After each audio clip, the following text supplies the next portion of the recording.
Hello. Hello. Nice to see you. This is officially episode 2 of the podcast that I've now named What's Good? What's good? What's Good? So this is Eddie right here, my friend. So what's good with you? How you doing?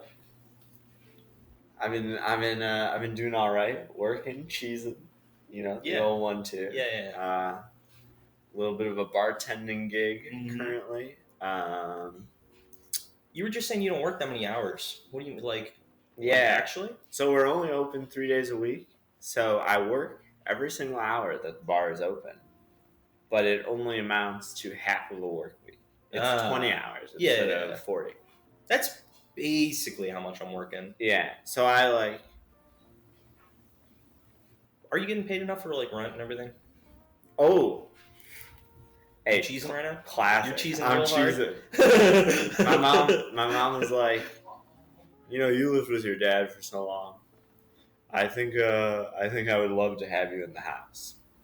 And then she was like, or there was one time I asked, like, do I have to pay you to live with you? Okay. And she was like, I didn't have you for like 12 years. You ain't got to pay nothing. Let's go. Yeah. So she's just happy to have me around. Yeah. No, that's insane. That's insane. It's true. So you're So I'm only positive other than student loan repayment. Right. Outside of that, did you end up? I don't mean to poke any holes. Did you end up getting anything from there? Like a degree wise, Yeah. negatory. Yeah. But in college, fucking blows. Yeah. In fact, the only student loans that I have accrued were through my 1 year at a university. Yeah. All through Triton when I actually like had a chance to maybe get some degree. Mm-hmm. Not a dime. So you went to like Kentucky, right? The first time, what was it? Louisville, yeah. Louisville, University of Louisville. Donovan Mitchell alum. Yeah. There's a Whenever you see hibachi place right outside of campus, and they had a sign on the wall. It was very fake hibachi. Okay. Everything was to go. It was basically a takeout place, but they had like hibachi on their wall. I remember you talking about this place actually over Discord. You're like, that would be the place you would eat. Yeah, it was like $15, and it would be like one of the standard styrofoam to-go containers. Yeah. The classic big one, and then 2 littles. Oh yeah, like a fucking Panda Express. Yeah, exactly. It's the Panda Express order. Big one, entire thing rounded. Yeah. Fried rice. Hell yeah. So that's like already 800 calories worth of rice. Yeah, that's literally like 2 meals. And then in each compartment, I would do beef and chicken. Yeah. So it kind of popped off. Everything was covered in like classic hibachi, teriyaki butter. Yeah. So just super unhealthy for you. It doesn't even matter like how good the meat is because it's covered in like butter. all the meat quality is just the same at that point. Yeah, it doesn't matter. Once you cook enough soy sauce, the chicken and steak, they blend together. You don't know what you're getting. You can tell which portion was which. You just put it in your mouth. But I would get that frequently. But they had a poster on their wall that said Donovan Mitchell meet and greet. Oh my god. And it gave a date. And that date was coming up. And I was like, oh my god, I'm going to wake up early for the first time at this school to go to this meet and greet. Yeah. Poster was like 3 years old. Oh. Like, I did not read the fine print. No. And the year was like, I think it was his rookie year in the NBA. Okay. He like came back for a meet and greet. For one, yeah. They just kept that. Yeah, they know. They get a lot of customers on that day. Let's put it that way. Yeah. But that was pretty hype because I love my boy Donovan Mitchell. Back when I was at Louisville, he was still on the Jazz. He was still on the Jazz, and he was like shooting 38%, and everyone was like, "Oh, but he's good." Yeah. But the Jazz, they're gonna do something this year. Surely. Donovan Mitchell and Mike Conley, they both shoot under 40. They're gonna make waves. That got them very far. Love Donovan Mitchell. Yeah, of course. Love Louisville. It was a good time. I kind of had the same experience that you did for the most part, but I didn't. So I went to UIC for not even 1 year. I went for like a semester, dead ass, and I was lucky enough to get enough white person scholarship Sure. where I didn't actually have to pay for much. And my mom was like, I could cover the rest. And it wasn't even, I don't even think it was like over a K for my, it was going to be my year there. But after I fucking dropped out, I went to a community college. I ended up paying for that. But like you personally? Yeah, but I was working so much during that time, and I just had that money for it. Yeah, so I'm lucky enough I didn't have to do any student loans, period, which was pretty fire. I'm not gonna lie. I mean, there's no way you're gonna be paying that off for like 10 years. No, it's only 1 year. So realistically, whenever I get a job where I work full-time hours, yeah, I can kind of just commit more than the minimum relatively easily and pay it off pretty quick. Okay. But right now, I'm just coasting on the minimum. Yeah. While I don't really make a ton of money. That's what just a shit ton of people do. Even when they are making money, they're like, I don't give a fuck about this. I mean, it's like $115 a month. I can essentially ignore it. Wow. Okay. And I could pay it off. That's a yuck. I'm not gonna lie. Yeah, no. I could pay it off quickly and not have to pay $115 a month. But also, like, I'm pretty sure once I become an adult, $115 a month, like, surely that'll be chump change. Yeah, hey, surely. Man. So is that the long-term goal for you? You looking for a 40-hour job to? Yeah, eventually I would like to get into programming tech. Oh yeah. Brandon's going down that route. Yeah, it doesn't require a degree. Plus, true. It can be done from anywhere because it's remote. Yeah. Plus, yeah. And I can pretty much start it whenever I want. Yeah. So if I move to a major city like Seattle or Boston, those are some of the options. Yep.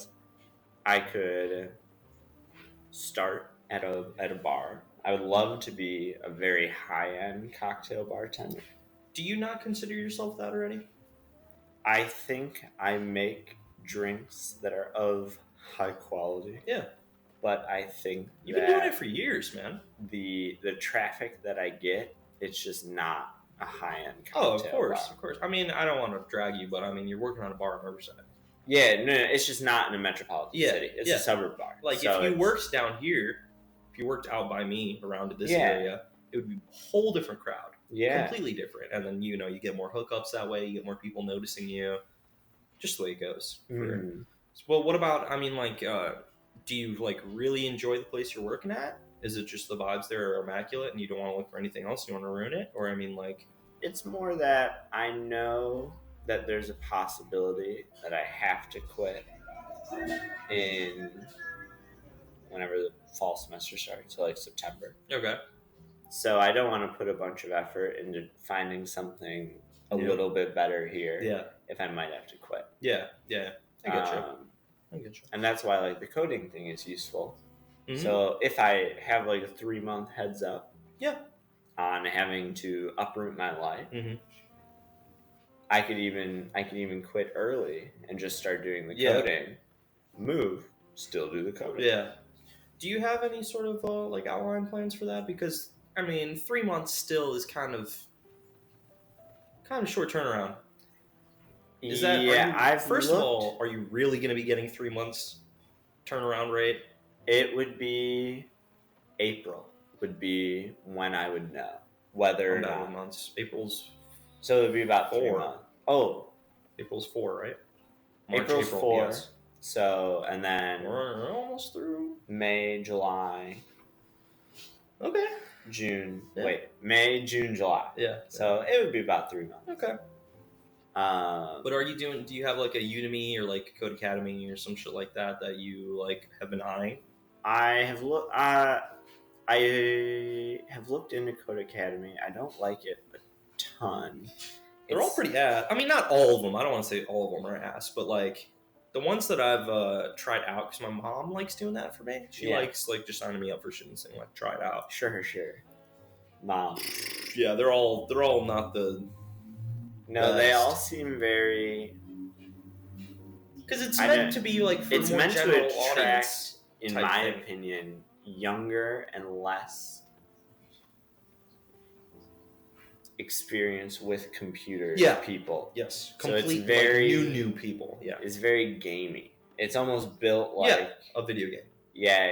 Yes. And I think that doesn't help for learning. I don't think that would aid in learning quick and learning effectively. Yep.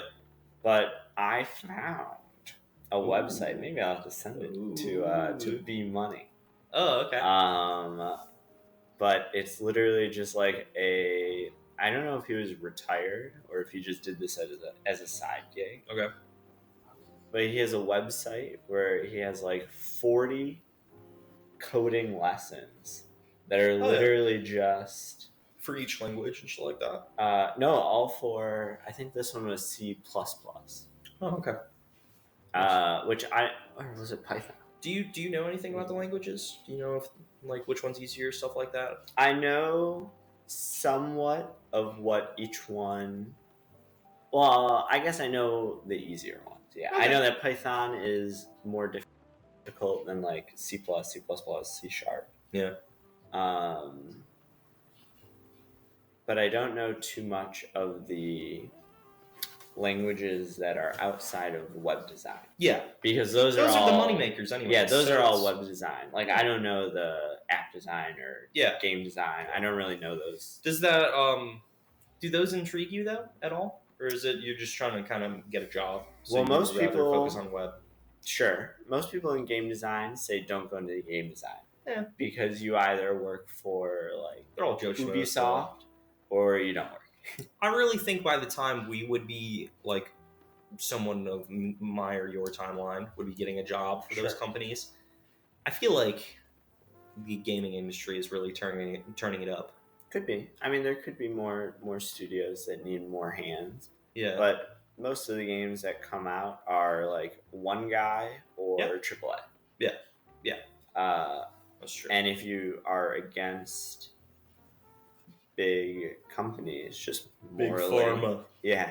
If you don't want to work for the man, then it poses a problem in finding a job, specifically in that industry. Yeah. Whereas web design, you can do whatever. Yeah, you can do whatever. You can get paid to do something. Absolutely. You can be a freelancer. Hey, the secret is you can get paid to do nothing. Yes. Hey. My man.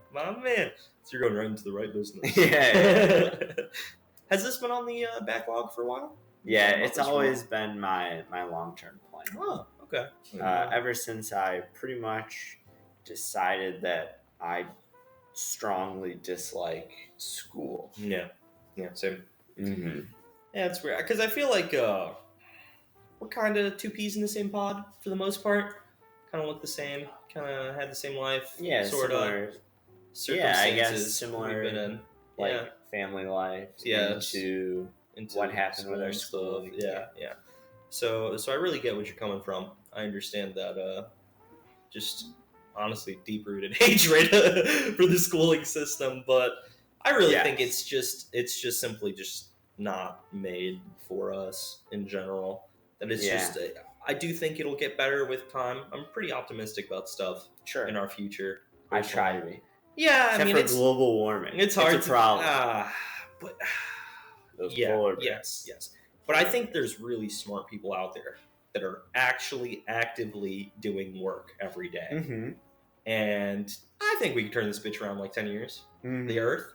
I feel like within 10 years we're gonna have like fucking recycling ads and like people are gonna be inventing ways to like make good gas and stuff like that. Like I think it's just gonna happen. I think it's just a plan for people. To be honest, I think once Mr. Beast is the president, I think this world is gonna. That's a great have take. A bit of a 180. Can you imagine the amount of? You don't even have to the amount of positive influence that guy has put on the world already. No, obviously unbelievable. He's a capitalist scum. He's actually for curing blindness from. Yes. Oh, yeah. Actually, the worst person is what I meant to say. Now, I couldn't believe that was happening. Has done so much good. So actually, that first episode, when we filmed the one I filmed with Andreas, I think the Mr. Beast episode was like the day after that came out or something. And I know Andreas would love to talk about that, actually, or maybe just a little. But couldn't believe the reception online. A lot of it was negative. It made negative sense to me. It made negative sense. I saw the Twitter Twitter was lighting up. Top comments on every single one was how it was bad. And then top comment on the comment was, yeah, but he still cured 1,000 people's blindness. Yes. And I feel like once you really take that in, I think that obviously he makes a lot of money. He's very comfortable. Yeah. But Jesus, he knows how to spend a lot of it back. God, yeah. He knows how to spend money. It's not like he takes it and he's one of the major men of the world, the Bill Gateses, the Elons, the Bezos, Jeffrey, my man, Big J. It's actually I watched this podcast, the TMG podcast, and they had him on for an episode. Actually, they snagged him. Mr. Beast. Yeah, Mr. Beast. Sure. And the meme on the episode was that he was like this big pharma Jeff Bezos. It was just Mr. Beast. Yeah. So he would like in his perfect reality, like it's not helping people. It's just like I cut the foot of 5 athletic swimmers and put them in water with a shark. Like that's the alternate reality Mr. Beast out there. That's just like not giving people cures to blindness, but actively putting snake poison in their eyes to blind them.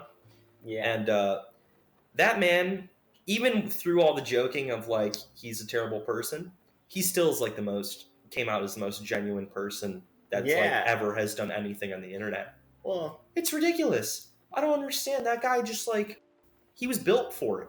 He was built for doing exactly what he's doing right now. I think people have double standards when it comes to content creators, and for whatever reason, because they create a form of media more personal, they think that they have to be so much more genuine. Because the same people who will comment why, like, Mr. Beast's video curing 1,000 people's blindness is like a systemic problem, will be like, oh, have you watched season 2 of Too Hot to Handle? Literally. And I'm like, where's your line? Where are your morals? Please define yourself. Like backpacking off that, those people just like don't vote. You know what I mean? Base. Like they literally don't. They're sitting there at their home just complaining about the world, and they're doing nothing actively about it. Like there's so much even like little shit you could do. Like I saw this person walking down. I was coming home one day, and as I was walking home, I was like looking at we're in Chicago right now, and we're west side Chicago, but it's like a 15-minute drive from the city, 10-minute drive from the city. There's trash everywhere. There is not a single spot you could look at in the street where it's clean. And it honestly depresses the fuck out of me. It just does. Like I look around, and because when I walk home, I'm walking like 16 minutes, right? I walk 16 minutes. There's not a single minute where I don't see any trash. And I'm just staring at gray trash, rubble on the street, shit like that the whole time. I come home. I'm walking right down the street. I see somebody across the street, this lady. She's just minding her own business with her dog, picking up trash. What a hero. What a fucking hero. And I asked her, I was like, yo, where'd you get that trash picker? Because I've been low-key thinking about doing that. She's like, oh, I got this at Costco 10 years ago for $15. So I don't know what it's like now. That's what she said. She's had the same thing. With inflation these days, the trash pickers are on the rise. 50 flat. Yeah. But no, it's just like that's what I mean when I say I really think even with all the people that complain and act like we're living in a hellhole, there's people out there doing shit, doing good, really actively trying to make stuff better for people. And it's not only physical. Like there's people out there just like day-to-day conversations, just making people feel better, stuff like that, actively just, I don't know. I feel like the world's vibes are pretty low. Sure. Like we're all pretty doomered out. Agreed. Like especially our generation. Our generation is really doomer pilled, I think. Yeah. And we just think like nothing's gonna happen, but I mean we're kind of like, the future, right? I believe in us. I do, yeah. I think we're gonna. You say you weren't that optimistic. You say you like being optimistic. Look at you. Nah, I do. You're going off. I don't know. I think that the world does have a lot of systemic issues, and I think eventually a lot of old people are going to die. Yeah, and it's going to be way easier to fix. Whoa! Can you imagine how many like old congressmen there are that just like drop hard R's? It's probably like half of them. Hey, that one might not make it through post. No, I really mean that. I watched this video where it was like there was, for some reason, I don't know why, but they were talking about just NFL players, right? Like Sure. The whole topic was about NFL players and Sure. how they're like they're just most of them are like bad people. Like they're like mentally they get messed up, so they end up doing like just shitty things. Sure. As people, like domestic abuse, stuff like that. I saw this guy go up to like, you know how there's like open Congress meetings where the fucking you can walk up and say whatever you need. Sure. I don't know how it works. I don't care about government. But like he walked up and he was like, you know, within this year, you know, 120 DUIs, like 40 oh my god, sorry, abuse incidents, stuff like that. And he went off for a minute and a half about just stats of people and how much they've done this year, and it was like the least amount was like 30 people, right? And then at the end he goes, and that wasn't the NFL, that was our US Congress this year. And then yeah, no, that's actually what he did. Like Yeah. he basically just like was like, oh. That's who is doing the votes for the government of every single person within the United States territory. Yeah. No, most government officials are old white men. Yep. With terrible pasts. Yeah. They I don't know, they just yeah. Agreed. Yeah, it's unbelievable. I got some questions for you here. You ready to? Sorry, I don't mean to. I didn't mean to get so political there. I just kind of had to. Elon 20. No. I'm much rather Mr. Oh, I wanted to drop this. I was thinking about this earlier today. You ready? This is the last thing. Sure. Little hot nugget. I'm gonna Susan, say it. I don't want to say it. Quit YouTube to run for president. Let's go, Susan. Just to demonetize jobs. Hey, as long as you don't swear in the first 60. Yeah. Thank you, Susan. I think. Sure. I'm gonna go on record saying this. I think a Kanye redemption arc is not out of the question. Okay. I think. I don't know what it is. I don't know how. I think that he can make an active effort to right his wrongs. Sure. And people would say, hey, you're all right with me, dude. You know what I think would be more effective than that? If tomorrow he announced a tour. No. I think everyone, instead of forgiving him, actively hated right now. Yeah, I think he would still sell out every single arena. No, because then people would be going to the arena just to record him, which would, like, Kanye is such an interesting case. He is the most like bipolar schizo type of person that has had this much attention on him. It's unreal. He is a severely unhealthy person. That's true. Like, he is probably completely off his meds. And whenever he goes on these tirades, this is why we're not hearing from him right now. It's probably because he's being subdued by some meds, and his PR team is fucking locking him in his bedroom. Yes, according to the album Yay, track 3, Yikes. Yeah. He is off his meds. Yeah. Track 2, Yikes. Where does Yikes? Nah, but I don't know. I think within 5 years, if we have a very differing opinion of Kanye, I can see it. I'm not surprised. I think the mood on Kanye is very fluctuating. For some reason he's one of the people. I haven't seen, you know, when Kanye, like the first Kanye controversies were happening, it was for the anti-Semitic shit. It was like during Pete Davidson stuff. Sure. Kim K stuff where he was moving houses and shit like that.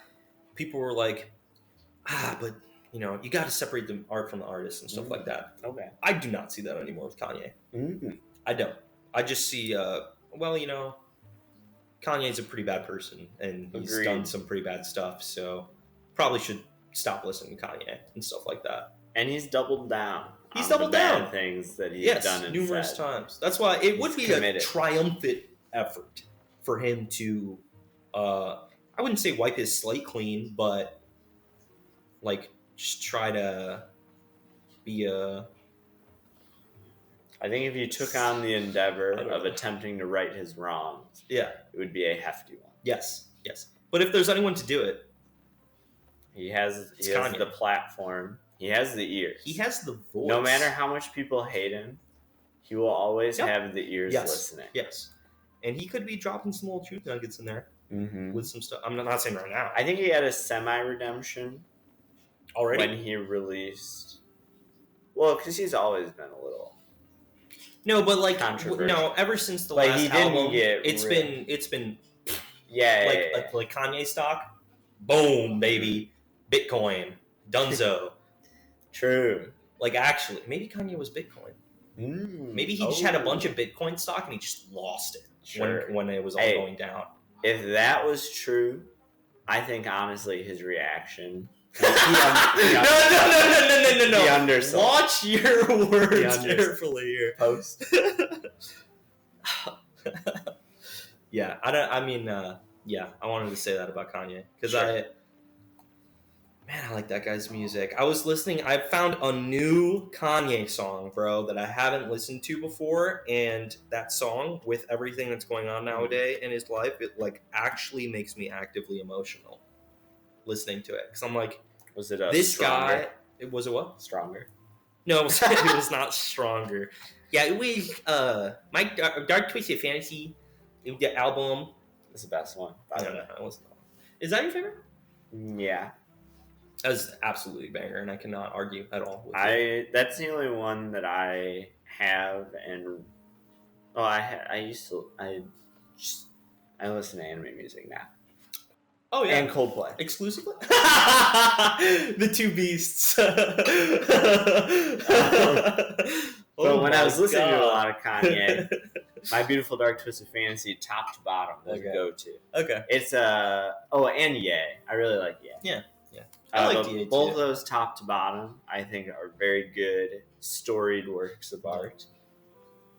All the other ones have bangers, except maybe Jesus is King. Yeah, that one was pretty nice for me. It was pretty much church. Yeah, it was pretty churchy. It was pretty much I got church. the same, like, when I walk into church, and which I haven't done in years. So when I walked into church before, and I said, okay, I'm strapping myself in, it's the same way when you're pressing play on that Kanye album. Yeah. You get the same exact feeling. Actually, it's insane. So, like, honestly, he did a pretty good job on the album. Technically. Hey, right? Knocked it out of the park. No, actually, right? If he was meaning to make Jesus king, yes. I think he nailed it. Yes, I think he delivered. Yes, he did. But, still felt like church, and it's just not my vibe. So. It certainly wasn't My Beautiful Dark Twisted Yeah, oh yeah. But that new song I found, it's so new to me that I don't even, it's in the song, it's not even like the name of it, sorry. It's you know not what in my album head. it's from? No, it was like a one-off. Yeah, and it was made with like fucking Paul McCartney or something as well. It wasn't 4 or 5 seconds. Oh. No, because I really hate that song, actually. I also do not like 4 or 5 seconds. I think it's bad. But the song, it's just like, you could just, because it was just basically a simple beat and just Kanye just going off on it. And that's where Kanye like kind of... And then Paul in the background. No, I think there was like some sort of like, I don't know, piano guitar solo or whatever the fuck. And it was like, credited Paul McCartney. Sure. But just what him spitting, he's just such like a passionate man. You could tell when he's talking about stuff, and it's just like, there's no way somebody that talks like this doesn't deep down have a good heart. Like he doesn't like get it. He puts his all into his speech, for better or worse. Yeah, I agree. Yeah, and it just turned out it was on the song. It was for better. He wasn't on the saying song, some drop crazy banger. shit. Hey, drop the banger. Yeah. Okay, I'm kind of all right. Now. So let's hop into these questions. So every question I want to ask every person. Right? Sure. That's why they're kind of at the top of the document and not under yours. As I see. We went over what's good with you. We went over how your life is going on, stuff like that. Affirmative. Now my question is, why do you specifically own a computer? Okay. Boot up the computer. Okay. And launch your video games that you play. Like, what is that filling, or not filling, or just what is it doing for your life? Okay. Why do I launch the Russian spyware known as Escape from Tarkov every day? Don't let them know. Riot Games sponsor us. No. I should talk the game all the time. No, I know. I can't wait to get into Riot Games. I can't wait. Well, I actually warmed this one up in the car. Yeah. I ran it by someone. Oh, wow. And was it all? Just a little shot in the dark there. I think it was because I was the first child in my family by a good 6-7 years. So when I was 6, 7, 8 years old, the only other children were babies. Yep. So then when I was... babies. Yeah. When I was like 10, 11, 12, when I would want to like have some human interaction. Yeah. Hang out with like boys. 4. Yeah. What time do babies talk? Like 2? Yeah. Is that late? But, I mean, do I want to talk to like a 4-year-old? It depends. It could be a really chill 4-year-old. Yeah, sometimes 4-year-olds drop Facebook quotes all the time. Okay, I swear to God, that's where they come from. Yeah, they do. Just like shit Christian moms post. Yeah, because they have no filter. That they just speak truth. They just spit fire. Okay, they only speak what they see. Yeah, so it's the most genuine form of like input to output. I really enjoy talking to kids most of the time, unless they're just like screamy, screechy, I want attention 4-year-old, which is like pretty typical for them. They're all pretty screechy, honestly, and like I want attention-y, but there's some cool cats out there. Oh yeah, I'm not gonna lie. Would you? I mean, I don't want to, because it's your half sister, right? Okay. I don't want to like I have a couple of those. So. Oh, I have a few. I have 4. Holy shit! Hold on. What's your sibling situation looking like? So I live with my sister Lily. Yes. Who is my half sister from my mother. Yes. My father has 3 daughters: Maddie, Savannah, and Eliana. Okay. And they are also my half siblings. Yes. But from my father. Yes. Are any of them older than me? Yes. Not even close. Oh, they're the oldest one is like 12. Do you I haven't heard too much about your father's children. Do you hang out with them? I have played Genshin Impact via Discord with the oldest 12-year-old. Was it wholesome or was it kind of weird? Of course. It was wholesome. Me and her get along. She watches anime. She plays Genshin Impact. She's perfect. She's my prime candidate. What a cool cat. Exactly correct. Yeah. Her I would play with. Yeah, that's fine. But then the next oldest is my mom's daughter. Okay. Who's like 10. Yeah. That's a shot. It could be 9. Could be 11. Around that area. Yeah. She also watches a lot of YouTube, but like a little bit cringe. Did you put her on the Northern? No, she's not ready. She's not ready for the bays that takes. You don't think so? No. I think the younger the better. Get them started. Yeah. Really form their mind. Yeah. He's already done a number to mine. Yeah, that's true. That's true. But yeah, outside of her, they're all like kind of still just children. I didn't know they were all younger. So, by a lot. So how does that tie into your video game stuff? Oh, I didn't have anyone to play with. Yeah. So I chose activities that were more comfortable in solitude. Got an N64 when I was little. Oh, so it's always been a part of your life. Okay. So N64. So your dad was Giga-based? No, my mom was a Giga-based. Your mom? My mom got me. She's less of a gamer, but she got me an N64. Oh, yeah. That's and then super based. My dad had a PlayStation 2, so I would play some games on that. Same. And then after that, it was straight to the Nintendo DS. Damn, that was okay. So the N64 was your personal console? That was your first console? Yeah. That shit must have been old. It was used from like a GameStop. Do you remember any like games? Of course. Mario Kart 64. Damn. Banger. I didn't know you were such an OG gamer, Eddie. Of course. And then Rampage. Wow. That's a banger. Rampage is a fire game. That's actually talking about how our lives are kind of the same. So my dad, the reason I got introduced to video game, my dad was a weed smoker. Sure. And he did nothing besides go to work and come home and smoke weed and play video games. So he would introduce me to video games. One of the core memories that I have of the first time like actually getting a chance to play video games was him in our living room booting up a GameCube of Rampage. And that game, you just mash buttons. Yeah, you don't do anything the whole time. It's fire. And you're like, I'm playing the game. And you're like, yeah, you're kind of playing the game. You are. That is like my honest to God first core memory of video games in my life was from Rampage. Yeah, same. So that's crazy. Wow. And then some Excite Bike, which is that's a banger as well. Game. That game was hard as hell. It's very difficult. And every single instruction that it gave you was very nondescript. Yeah, no, because it was all either you had the actual flip book. Yeah. Which if you have a used console with used games, probably don't have the flip book. Or there's like A, B, and it tells you what to do. And then you have to figure everything else out yourself. Kind of the way games should be played. Yep.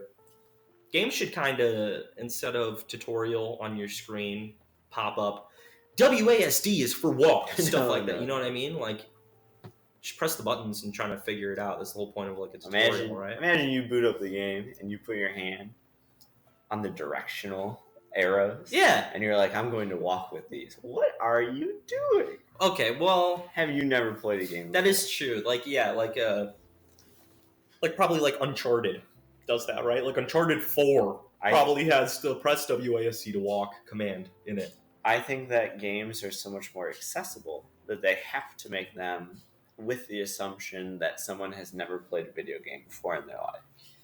I think that video gaming is well, you said, sorry, I don't mean to... You said that they have to do that now? I think they feel the need to make an equal opportunity tutorial in which it is as teaching to someone who's never touched a game as to someone who plays video games every day. I think that there's a like I think with games such as Nathan Drake's Uncharted 4 sure that it's pumped through just to throw out the most specific example, it's pumped directly through Big Pharma. Big Pharma makes that game. Well, of course. Yes. And they pump it out. But there's 4 of them already out, and they've made bajillions of other games. So why do they still direct those games towards new players? Like what's the percentage of people that are unironically, it's their first time picking up a fucking video game, and they're playing God of War 3? Sure. So even if the percentage okay, that one I see your argument more for God of War 3 than I do. Then Uncharted 4? Yeah. So I think that even if the percentage is small, let's take Dark Souls for example. Yes, you go. Dark Souls. That's kind of a jump into the deep end. King of no tutorial, you learn by dying. Yes.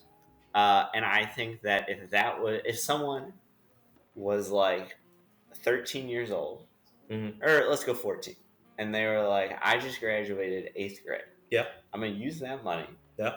I'm going to buy a PS5.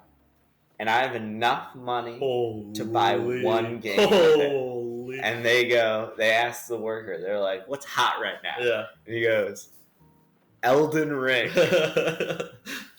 That kid, and then he gets $5 directly in his back pocket. That kid plays Elden Ring one time and never buys another game. Yeah, that's true. But if he were to get Nathan Drake's Uncharted 4 and it said, use the joystick to control your character, he'd be like, oh, I would have never thought of that. Yeah, that's true. And I think that very small percentile of gripping in a new repeat customer is enough of a proposition ad to put it in literally every single game that they make. Okay. it's just for a counter argument here. Sure. I really feel like with the way our what the fuck, I guess like civilization, society. There you go. The way our society is nowadays, bro, there's no way. Agreed. The like videos out there, period, of people playing video games, just people talking about anything. Like it's on a phone. Like kids are growing up playing iPad games. Actually, they're growing up playing video games for the most part. So it's like, when is that going to be the target demographic? The target demographic is the kids that grew up playing iPad games. Do you think we're still going to have that WASD to walk tutorial? Do you think there's a need for it? It's kind of a thing where you could not do it, and it would make a more streamlined experience for the experienced gamer. Yes, the gamer. Yeah. Because you were saying with Dark Souls, sure, but I think that's a direct reason why it's so popular. Of course, it's because hard. No tutorials. Yeah. It wouldn't be popular unless it was hard. And I mean, it's just another RPG. It was like the best-selling game of the year, right? Wasn't it? Of course. Yeah, everyone bought it. Yeah. So it's, I mean, maybe they just got something right. You know what I mean? Well, yeah. Maybe they're ahead of the curve a little. I think that there's a place for both styles of games. It's like the same thing with Nintendo games. Nintendo games, not only do they think that you're 8 years old during the tutorial, they think that you're 8 years old through the whole game. Yeah. I think that there's a place for every. But does it? Every game. I don't. Have you played games like Zelda? I think that I'm more thinking like Mario and Rabbids. Yeah, I get you. Because I agree. I think games like for Nintendo out there, that it's like Mario Kart, right? Yeah. Like, I completely understand having this is how to drive, this is how to throw your items in Mario Kart. Because games are played at parties. Games are played like people like, oh my god, I'm so drunk, what do I even do? And then it tells you on your screen. Oh my god, Yoshi, he's so cute. Yeah, this is my favorite character, Yoshi. Yeah. That I completely understand, having tutorials up and stuff like that. So I get what you're saying as well. I get your there's a place for every style of game. Time and a place for it. Yeah. Yep. And I think that Nathan Drake's Uncharted 4 is only made to make money. So I think that there is there's it's essentially very little soul. Yeah. So I don't think that there's any reason for them not to put it in, just because it's simply made to garner income.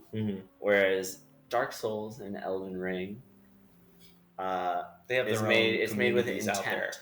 It's made with like genuine desire to make a high quality game. Yep. And while I have not played Nathan Drake's Uncharted 4, I can only assume there's just people out there and pissed at us right now. Yeah, someone's favorite game is Nathan Drake's Uncharted 4. Yeah. I saw the movie. I did too. I bet the movie was more inspired by the average. Was more inspired than the average. I think okay. Well, I haven't played the game too much. I've played Uncharted. The movie was probably more of a movie's movie than the game is a game's game. Agreed. I thought the movie was very adequate. I had a good time watching it. Yeah. Have you? No, sorry. I don't want to get into that. Let's get into rabbit full circle. Sure. So, you had this start off on N64, and then you switched into PlayStation from your dad, but it wasn't yours. It was only a little bit. Yeah, but PlayStation. A little bit of NBA. You can't forget PlayStation. True. You can't. PlayStation 2, ingrained. That's the way it goes. That's an iconic console. Yeah, yes it is. And then you switched into your own DS. Mm-hmm. How, all of this tying in because, you had your siblings that were younger, so you didn't really have... You had friends, but you didn't have too many people to, go outside and throw a ball with immediately, right? The sibling difference, other than my stepbrother who was married into me, the sibling difference is 10 years. So I'm not even talking about siblings, I'm talking about cousins. The next closest cousin is 6 years. Yeah, that's messed up. So I just it was just me and adults, basically. I can very easily just gauge that off of you as a person, though. I'm not gonna lie. Are you saying I'm mature? Yes. You definitely, when you're around adults, I can definitely see you being different than when you're around your friends. Like I feel like you'd carry yourself more as an adult in that situation. But you very easily you can converse with adults. That's True. just one of your traits. Agreed. So, but nowadays, transition into nowadays, when you boot up your computer, you launch Sure. League, Tarkov, whatever you do. All my favorites. What's the 1-2 punch? What's driving you behind that? What makes you do it up? Because let me give you some context here. Sorry, before you get off. Andreas boiled it down to that was what my friends did. Okay. And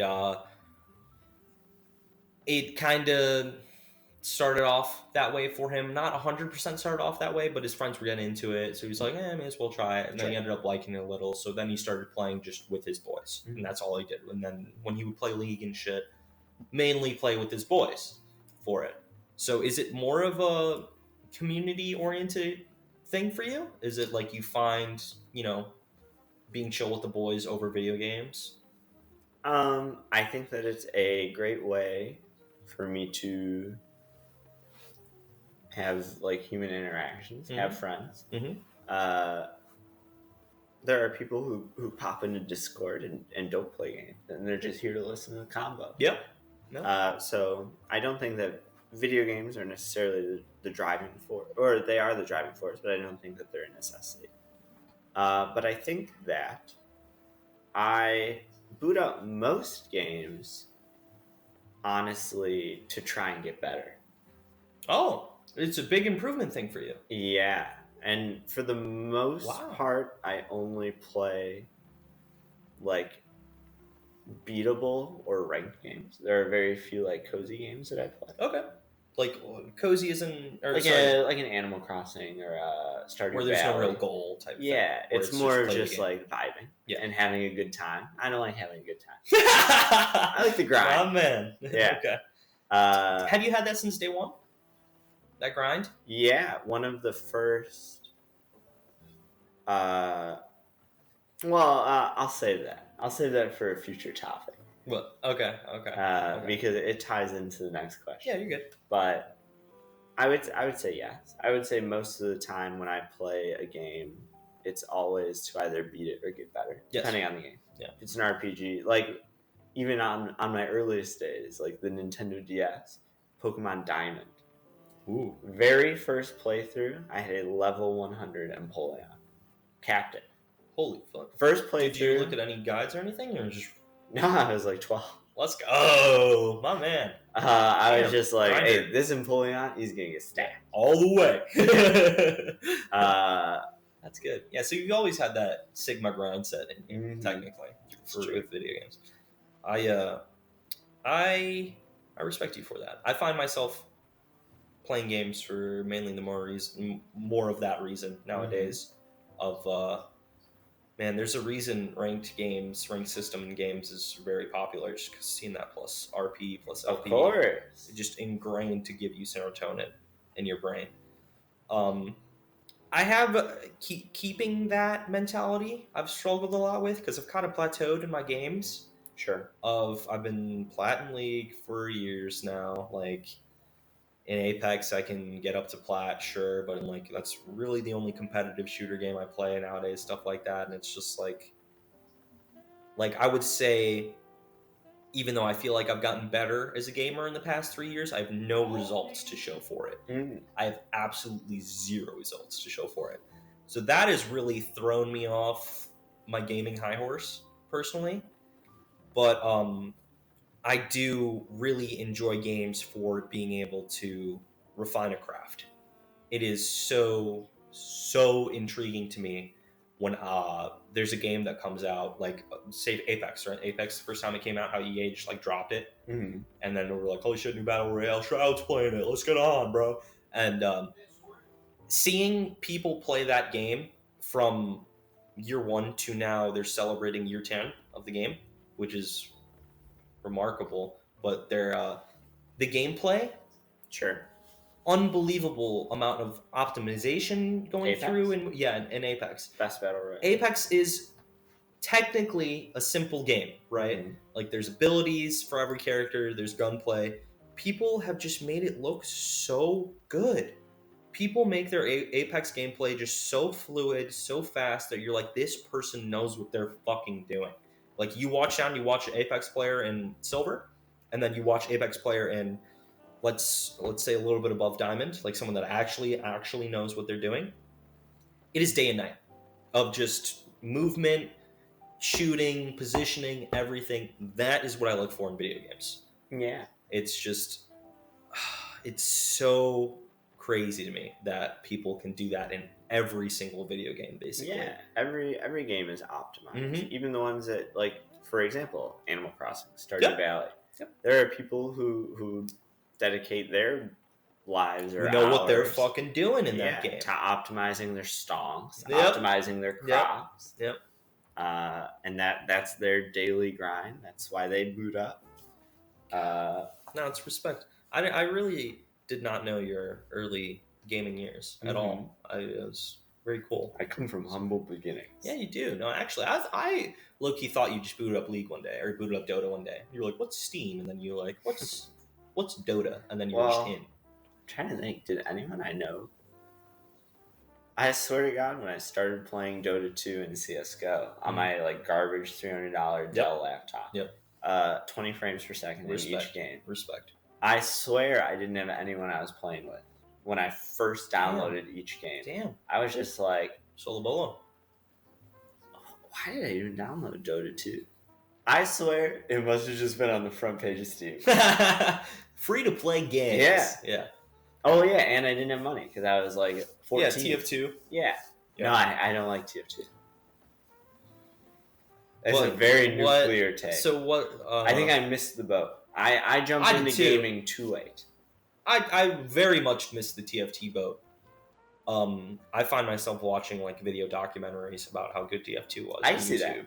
I think it's a good game. It was monumental for the gaming industry. Yeah. But I think missed the boat. Was the kind of like the start of PC. Yeah, PC gaming, Sure. PC Master Race type beat. I think Counter-Strike Source might have a bone to pick. Yeah, that's true. No, you're spitting. Because people definitely can't. But also, TF2 CSGO is awful. So. Nah, they reached peak concurrent players. Haven't you heard? They reached peak over 1 million players playing at once in the raking in millions of dollars Don't they from deserve real it? people, and still can't make 128 tick dedicated servers. That game, I only will play that game when they release that. It has no hope, and yet it still brings in more and more people. Now, don't get me wrong, the single best esport in the world, hands down, not a chance. Rocket League. No.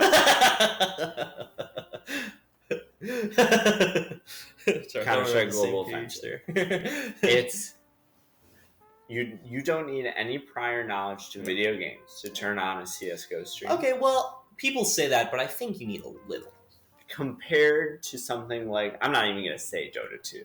Compared to something like even Overwatch. The difference between Overwatch and CSGO is monumental.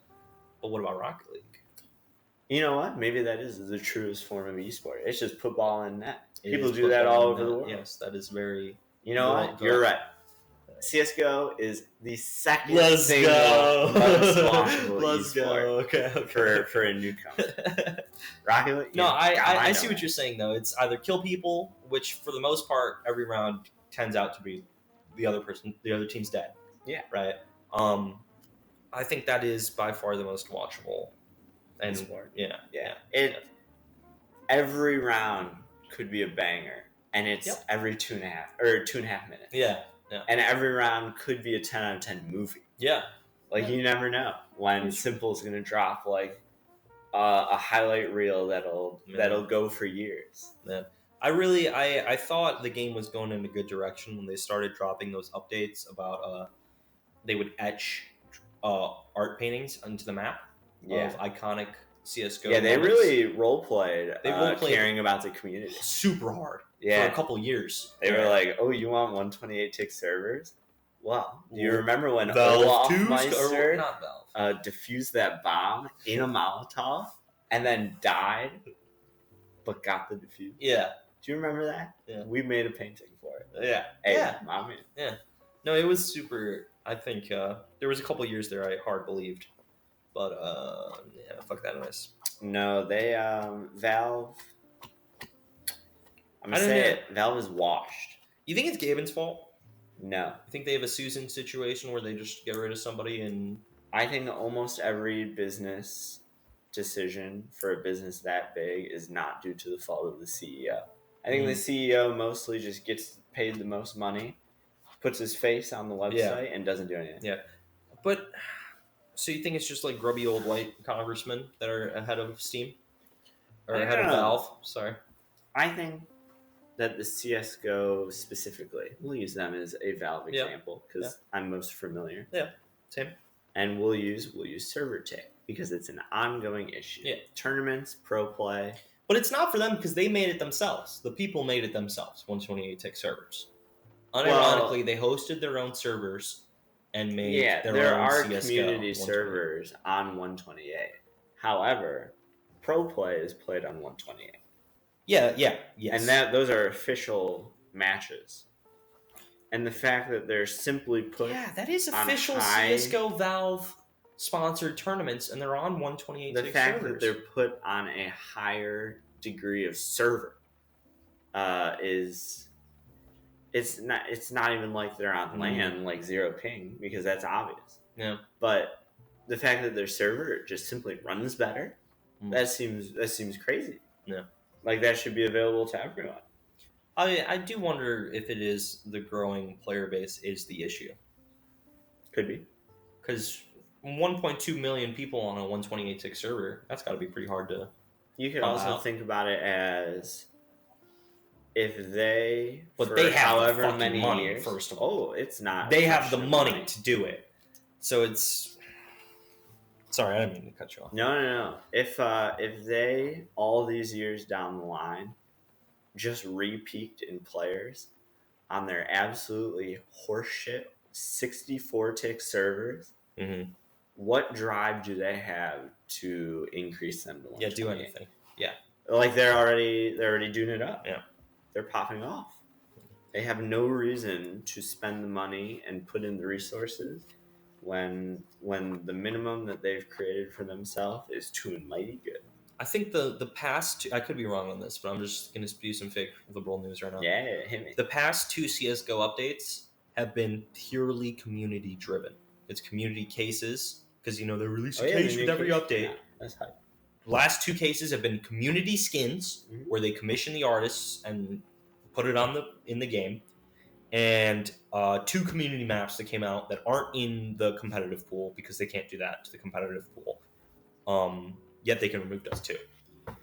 But it's like, what are they doing? So this is a Mr. Beast cured 1,000 people's blindness situation where, yes, Valve did that. And it makes you think that they care about their community. But at the end of the day, every single skin that they release nets them money. Every single case that they release nets them money. Regardless of who makes the art. Beast here. No. I'm just saying that this is why people think that the Mr. Beast thing is bad. I think that Valve... Oh, because he's making money at the end of the day off of it and stuff. At the end of the day, he's using it for not only their gain. Yes. Because the community gets something in these cases and their fan-led skins. But they also gain. And frankly, I guess curing blindness is a pretty big plus side. Yeah. That one's hard to beat with a number. Yeah. I get what you're saying. But they end up taking a bigger win than the community. Yeah. Just frankly. Yeah. Man, I don't know. I haven't seen too many companies nowadays, gaming companies, that I've been uber impressed with. That I'm like, this is the Mr. Beast of the gaming company. I do not see that literally anywhere. I actually think that Tarkov listens to its community decently well. Okay. I think you wanna hop into Tarkov right now? You wanna talk about it a little? Well, it depends. We can jump around. Yeah, we can. We do We that can all the do time, a anyways. turkey. So, Tarkov, right? Mm-hmm. Battle State Games. Sure. This past couple months, with them doing the recoil change, with them doing armor changes, stuff like that, so insanely good for the game. The best stuff that they've pushed for the game in years. Period. That's the way it goes, right? And that's just good news. Exclusively good news. Nikita says some crazy ass shit, man. Like, he goes on podcasts of people, and the only reason that we don't hear about it too much is because he only does it for maybe like Pastili. He'll go on and he'll talk to him, but he talks to Russian people all the time. Like, he does community shit for them. The stuff that he says for the game and the way the game is right now are kind of opposites. I don't want to say polar opposites. Interesting. But I feel like the envisionment that he has would fit so much better in a more PvE single player enforced game. Yeah, well, I mean, it says on their website MMORPG. Yeah. Yes. And but that is not nearly an MMORPG would not be nearly as PvP focused as Tarkov is right now. Tarkov the game mainly feels like a battle royale with side options and quests to do in it as well. So, if you're running around, find people to find, to kill, stuff like that, you still have something to do. You still have a mission, some goal to go towards. Sure. And technically in the game, that is the main goal, is to do those missions and stuff like that. But the way people have dissected the game, the way people start playing the game, stuff like that, it's turned into the game mode they want to make arenas in the game. When people power level their way, they force themselves through all the missions to get the gear now, because they didn't have to do that before. Like Jimmy, Subjects Gang, of those friends, he 2-3 Tarkov wipes ago, there weren't nearly as many quest items locked. Like, it was just once you hit flee, you could buy stuff in the game. So they would maybe do missions up to level 10, 15, and then they would not care, and they would PvP the whole time. They would buy gear, like buy troopers, go out there and just fight people, and then they would just care about how much money they're making and stuff like that, how much gear they got at the end of the day. Nikita doesn't want that at all. So maybe he's trying to offset those people into arena, and that is really where I could see them starting to push arena as PvP and push Tarkov as more PvE single player. But right now there's only one. So until we wait in these couple months where the game comes out and stuff like that, like, you really got to bite the bullet on some of the stuff here, and you just got to realize what's actually going on in your game rather than these grand fantasies that you have and stuff like that of, like, you want to start slowly introducing in-game traders and stuff like that. Sure, sounds dope. How am I gonna buy a pack of armor and guy to a level 13 juicer on the first day of wipe that's running around with camping the traders in game where I can't buy meds or ammo anymore? It sounds like fucking hell. It sounds like I'm not going to boot up that game again, unironically. So I very much, bring back to what you were saying about the first time. I like Tarkov. I like Battlestate games. I think they have good visions. I think for the most part, they know how to make the game fun and equal for a lot of people. But they're just trying to make a game that's not what they have currently.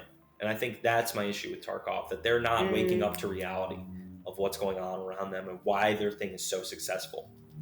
Because, people just aren't taking it that way. Sure. Yeah, I think that they have a game where 80% of it you don't actually spend playing the game. Yeah. And in that 80%, you're playing essentially an MMORPG. Running from place to place. Of course. Sorting loot. And then for the other 20% of the game, they want it to be something. And it isn't something. And the community wants it to be something, and it isn't that something.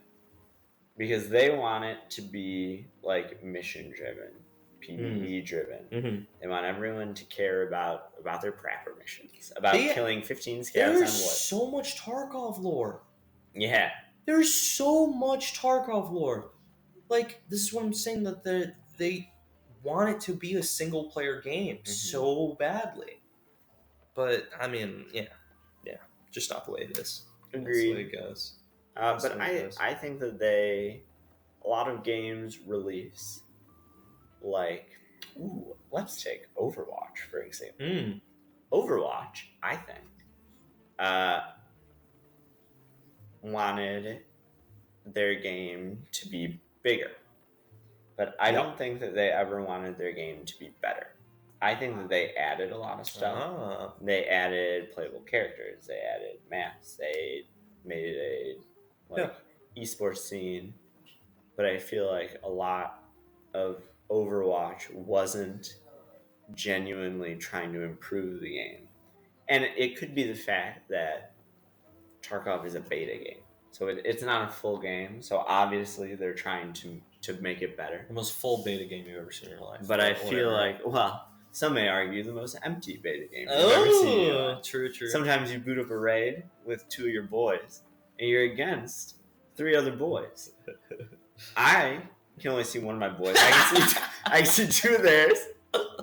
One of my boys can see no one. Tell me that's not some of the best gaming experience you've had in your life, though. Tell me loading into a shoreliner where your boy has your gear and they can't drop anything for you because you're not in the same ecosystem as them, but they're staring at you in their face with your gun aimed directly at your face. Yeah, something about the age-old, where did Luke run off to? And he responds, I'm right next to you.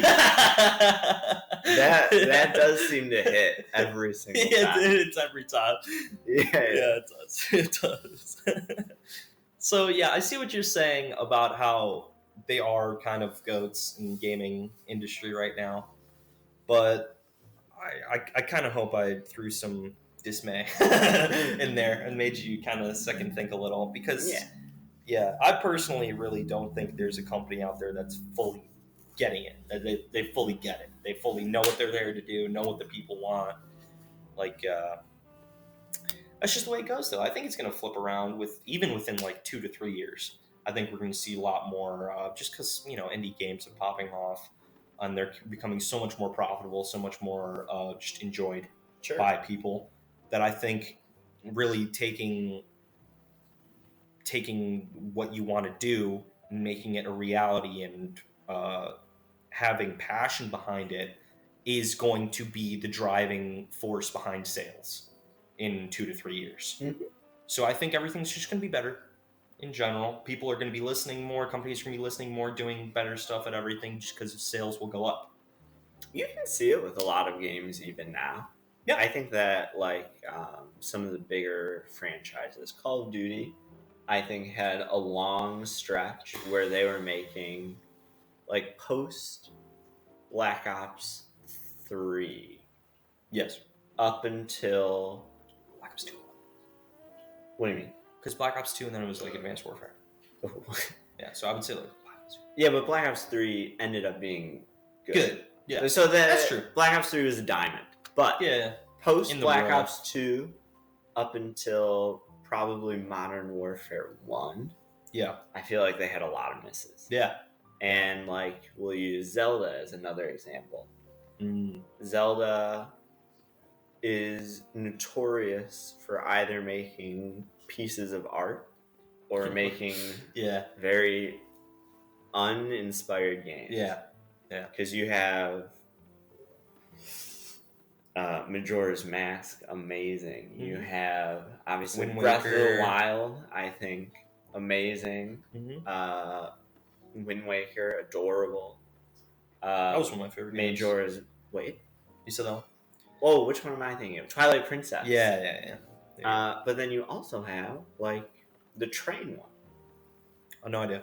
Actually, you don't know the major input. I forget what it's called. It's like the Shadows of Time something. The Sands of Time. Oh, okay. It's made for the Nintendo DS. It's a core piece of the franchise. Really? And it revolves around a train. And then there's just some truly uninspired Zelda games. But they're on it right now. It's got Breath of the really Wild. bad. Yeah. Everyone loved it. Yep. You know what they're making next? Breath of the Wild 2.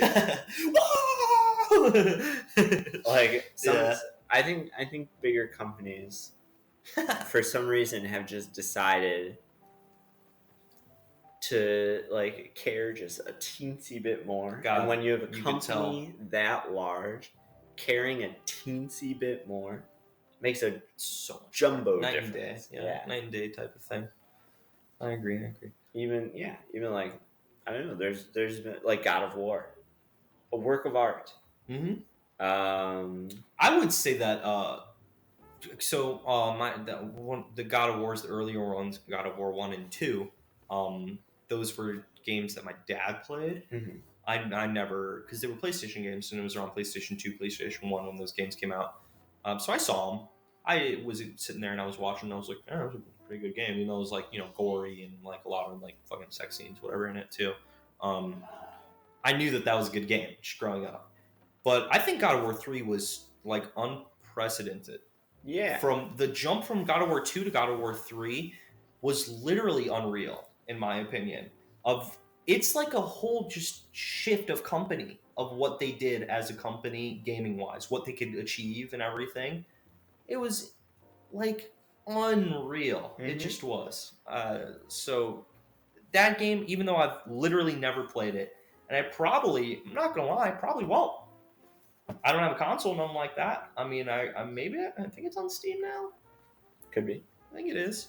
But I could appreciate that because I know that they care. You could tell that took months, that took years, that took blood, sweat, and tears, and that they just put their all into it. Yeah. I think that back in the day when the origins of these bigger RPG single-player franchises were starting, they were essentially competing against other single-player RPG experiences. Yeah. Because those were the other biggest games on the market in the PlayStation 1, PlayStation 2 days. Yeah. But now they aren't competing against that. No. They like God of War and what's another story-driven RPG game? Dishonored 2. This is what we're going. Okay. We're going for a bad one. Whoa. Yeah. The second one. They aren't directly competing with each other. Yes, that's why I specifically cited Dishonored 2. Yeah. Every single game that comes out is competing against the game that a gamer boots up every day. A games for service. What takes League up of their Legends, time? Dota, CSGO. Yep. Those games. And that is so hard to compete against nowadays. You need to be really good to beat out. Yes. So they have to pump out a good product. Mm-hmm. Yeah, I see what you're saying. It's also far easier to get like a refund. Like if you play less, especially on Steam specifically. Yeah. Like you I refund the shit out of games. Yeah, you play 90 minutes and you're like, I get it. Hey, they were right. You just refund it. Not even you go, wasn't that bad? And you request the refund. Right review. It was pretty good. Yeah. Played 1.2 hours. Whereas back in the day, you would buy your $60 game from GameStop. Dog water. One would come out every 2 months. It was I guess Dishonored 2 came out a little bit later. But it was like Uncharted 3. Yeah. Nathan Drake's specifically. And you were like, oh, am I going to take this to GameStop so they can give me a $1.25? Yeah. No, I'm gonna keep this. Having played like 3 hours of it one time. That's with inflation. Yeah. $1.25 back of a $70 game now.